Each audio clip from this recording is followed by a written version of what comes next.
देखिए हर खबर यहीं पर, सब्सक्राइब कीजिए TV9 भारतवर्ष।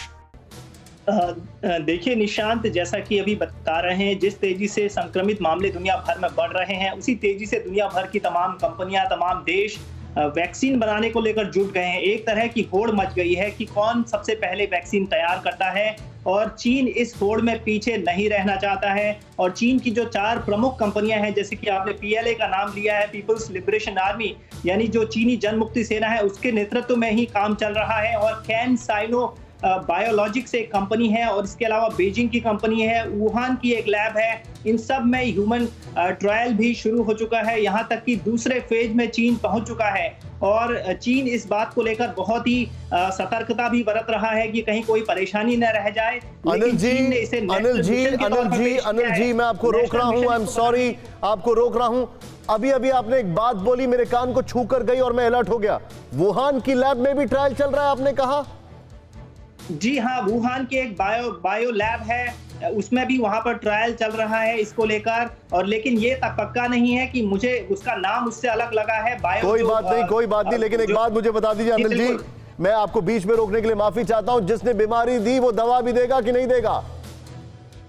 देखिए, चीन इस पूरी कोशिश में लगा है। अभी कुछ देर पहले मेरी एक यहाँ पर एक्सपर्ट से बात हुई, उन्होंने इस बात को लेकर आश्वस्त किया है कि चीन इस मामले में, चीन और अमेरिका 2 बहुत लीडिंग रोल निभा रहे हैं। उनको इस बात पर यकीन नहीं हो रहा है कि इजराइल और इटली इतनी जल्दी वैक्सीन तैयार कर सकते हैं। चीन को लगता है कि चीन की कंपनियां और यहाँ तक कि अमेरिका की कंपनियां जो मिलकर काम कर रही हैं, शायद कुछ तौर पर वे इस काम में सबसे आगे दुनिया को लीड कर सकती हैं, और चीन दुनिया को फिर से, जैसा कि आपने बताया, वैक्सीन दे सकता है।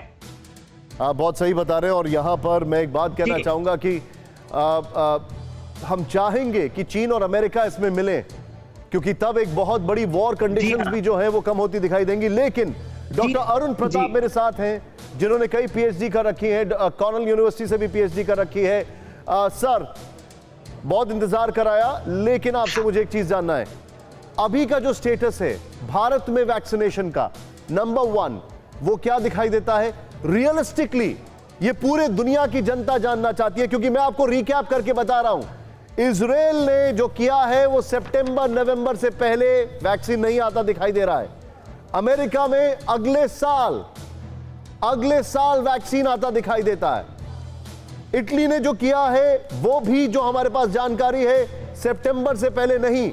अमेरिका में, बल्कि योशिता ने जो मुझे बताया है वो ये बताया है कि अगले साल इसमें, मतलब सितंबर तक हो सकता है इमरजेंसी केसेस में दिखाई दे। और इसके बाद डॉक्टर अरुण के बाद मैं वापस योशिता के पास आऊंगा। डॉक्टर अरुण, रियलिस्टिकली क्या देख रहे हैं आप? पहली बात, जो सबसे इम्पोर्टेंट चीज़ ये है देखने लायक कि ये जो डिजीज़ है इस समय पैंडेमिक सिचुएशन में, और हमें वैक्सीन डेवलपमेंट के एस्पेक्ट को कंट्री वाइज ना देख के हमें होलिस्टिकली ह्यूमन पॉपुलेशन के लिए देखना चाहिए। और जितना ज़्यादा से ज़्यादा रिसर्च कोलैबोरेटिव होगा, एक कंट्री दूसरे कंट्री को without seeing geopolitical, at least research के फील्ड में कोलैबोरेट करेंगे, तो हम जल्दी से जल्दी वैक्सीन के पास पहुंच जाएंगे, जो कि अच्छी एफिकेसी और उसकी टॉक्सिसिटी मिनिमम होगी, या जो ज़्यादा स्पेसिफिक होगी। इंडिया में वैक्सीन के अलावा जो एक दूसरी अच्छी चीज़ जो चल रही है वो है आयुष डिपार्टमेंट से रिलेटेड, जहाँ पे प्लांट बेस्ड कंपाउंड, जो पौधों से ऐसे कंपाउंड भी हैं जो एंटीवायरल प्रॉपर्टी भी शो करते हैं, जो कि ऐसी चीज़ों पर भी खो जा रही है। सो दूसरे देश से वैक्सीन के लिए काम कर रहे हैं। एक चीज़ और इम्पोर्टेंट है, वैक्सीन हम तब यूज़ करते हैं जब वैक्सीन को पहले से किसी इंसान को दे दिया जाए, सो दैट बीमारी ना हो।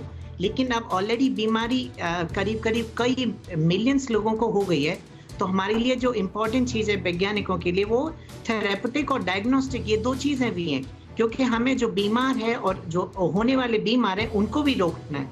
तो वैक्सीन के अलावा जो साइंस फील्ड को इन 2 चीज पर भी लगातार बराबरी काम करते रहना है। सर, मैं आपने जो बताया, मैं एक कॉमन मैन के तरीके से इसको सुन रहा हूँ, इंटरेस्टिंग लग रहा है, लेकिन समझाइए मुझे।